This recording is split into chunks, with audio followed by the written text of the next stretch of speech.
Hi Vinyl community, it's Andrew back again. One or two people have always asked me how did I get into vinyl collecting, and so I thought I'd just do a quick video just to tell you how I first got into it. It goes back a long way. I was about 18 months old, and my sister, who was 3 years older than me, was given a record player for Christmas. And it was a Philips little battery powered record player. It wasn't a child's one, it was a proper one, and it was in yellow vinyl, I remember, and it had a gold grill on the end there. And my sister took no notice of it whatsoever, but my mum said that while I was on her knee and if the record was playing, I couldn't take my eyes off this record player. I used to watch the records go round. She says you were absolutely fascinated by it, and you kept beckoning to put another record on and this sort of thing. And that sort of went on until I got to about 3, when I was actually old enough to put the records on myself. And she says you used to sit, and we didn't have a lot of records, it was mostly just singles. You used to sit and put these records on, and she says, and you just literally used to wear the records out. Just keep putting them on, listening to them, flipping them over, putting them on again. And she says that was really where we thought, well, we'll have to get him a better record player. So when I was 5, I got my first sort of box record player, which was a Ferguson, blue Ferguson with a grey top. And my mum used to buy me, for birthday, you'd ask for records, and Christmas always used to have records as well. And she says you were absolutely fascinated by it. She says in fact it broke down 3 times, and finally it broke down, and the repairman said it is completely worn out. There were too many parts gone. Completely wore it out. Well, at that point stereo record players had come in, and when I was 9, for the Christmas present I had my first stereo record player, which was an Alba. It was one on legs in a cabinet. It was just a record player, it wasn't a radiogram, it was just a record player. And that was the first time really I started to really look after my records. We started afresh with all new records, and of course we were able to buy the stereo records as well. And those records from those days, I still have them. And I began to really start to look after my records then. Then, sort of a few years later from that, the Japanese record players started to come out with separate speakers, and I remember really wanting a record deck that had separate speakers, because that was the latest thing. And for my 12th birthday I got one, and it was a National Panasonic. It was only a small one, speakers, little bookshelf speakers on it, but I was absolutely thrilled because it was very modern for the time. And I started then to buy more sophisticated records like Genesis and Emerson, Lake and Palmer. And I also got into cassettes as well, and I had for Christmas that year I had a cassette player that you could actually plug into the system and play the cassette player through the hi-fi system as well. And that lasted me until I was about 14, and because I've started to like rock music, like I got into Queen quite a lot, and I'm still into Genesis and Yes and Deep Purple, that I wanted something a little bit more powerful. So again, for my 14th birthday, my dad bought me a much more powerful machine, which was an ITT record player, and I really liked that. It used to be really, it could go really loud. I think it was something like 20 watts per channel, which was terrific compared to what I had in the past. And I used to buy with my pocket money. I'd go and buy records by 10cc, I particularly like Tangerine Dream. I remember I used to have quite a lot of Tangerine Dream LPs. Incidentally, I still have all these records. I've never got rid of them. Then when just before I started work, when I was 17, I started work when I was 17. Just before I was 17, we used to have holiday bungalow, and we long since decided that we didn't really want to keep going there anymore. So my dad sold it, and my sister was getting married, so she had some money towards a wedding, and they asked me what I wanted as well. Of course, I wanted a hi-fi system, and I got my very first official hi-fi system, which was a Sony. I had a Sony cassette deck, amplifier, 2 really good speakers, and of course the record deck as well. I still used to buy a few cassettes, but mostly I was still buying the vinyl. But from about 18 onwards, I very rarely bought any LPs. I was very much into singles, particularly American import singles. There used to be a shop called Record Corner in Shropshire. I used to send off, and I used to get American copies of singles rather than the British copies. I really used to like to sort of have a different version, if you like. And of course I used to listen to the radio a lot, and I used to listen to Paul Gambaccini on the Sunday afternoon, and he used to play a lot of American music that was popular then, and I used to get a lot of these import singles as well. So until I was about 21, 22, mostly I used to buy singles, and my single collection really is from those years, and I think I amassed about 2,000 singles during those years. Then when I was 23, of course, CDs came in, and like everybody else, I just thought, let's go with CDs. Vinyl's had it now. So from then on, I started to buy CDs. I used to buy the odd LP, but it was usually because I couldn't afford to buy the CD, which was probably twice the price of a vinyl. But more often than not, I would save up and buy the CD. So for a long period of time, it was just CDs, and I never bought any singles or no LPs at all.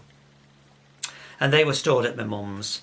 When I left home, I left all my singles and vinyl at my mum's, because, well, basically I didn't have room in the house that I bought. It was quite a small house.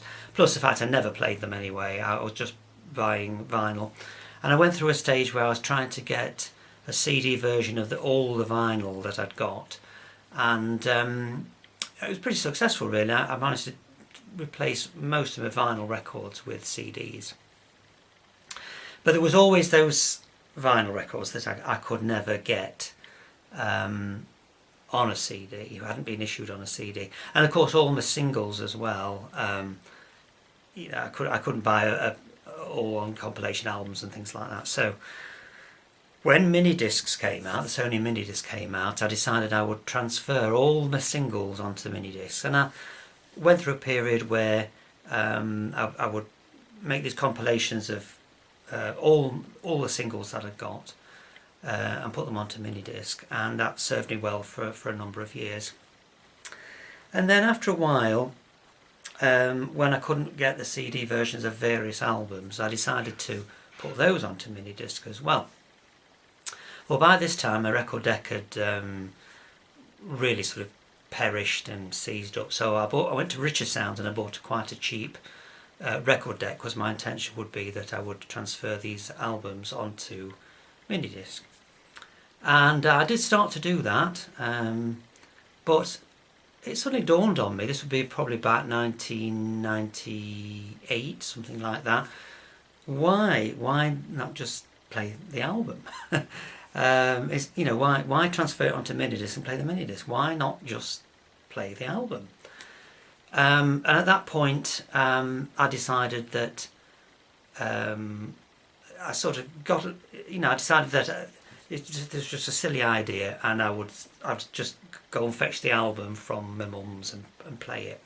So very, very slowly I started to get my LPs back. When I would think about something I wanted to go and play, I would go and fetch it from my mum's, and I used to keep it at my house and just play the album. Then of course there was all those records that I'd got at my mum's that I'd got on CDs, which sort of remained at my mum's until about the early 2000s, and then I decided to bring the whole lot back and really start to play the vinyl again. At this time, the charity shops used to have albums in there. Yeah, I remember used to get them like 20 pence, 10 pence, things like that. And I'd sort of not really bothered about that because I was very particular about my records, and I always thought the ones you would get from a charity shop would be scratched to bits and everything, and to be honest, a lot of them are. But I started to buy some classical albums. I tried to get into classical music a bit more, and I started to buy a few classical albums from charity shops. I used to clean them up. They usually were in pretty good condition because the classical records never get played very much. And very, very slowly I started to buy popular albums. Well, ones I'd never had, just to try them out. They'd be 20 pence or something like that. And I got very skillful at cleaning them up, and to be honest, they didn't sound bad at all. And then it started to snowball, and so from 2005, I think, I really started to home in on charity shops, second-hand record shops, that sort of thing. And I used to buy lots of people's vinyl collections. I probably paid like £15 for 500 albums, probably keep 100 of them and send the others to charity shops. And that's really it all started. And of course, come middle 2000s, the vinyl revolution re-emerged, and you started to get new pressed vinyl and everything, and that's where we are today. I still buy lots and lots of vinyl, usually from Discogs or second-hand record shops, very rarely from charity shops these days, because there just really isn't anything in there anymore. And my record collection has snowballed from probably about 250 albums. I've now got around about 10,000 albums, and it sounds like I spent a lot of money, but a good 8,000 of those I probably got at 10 pence each, or 4 for £1, something like that. So really, I think I sort of started collecting vinyl again at the right time, just before people saw the value of them.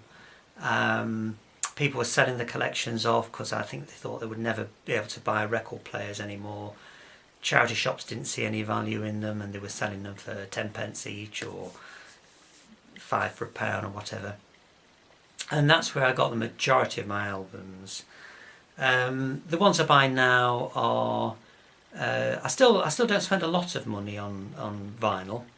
I've got quite a few new pressings, all the Beatles and Rolling Stones 180 grams and things like that. But mostly I still buy vinyl that is relatively cheap.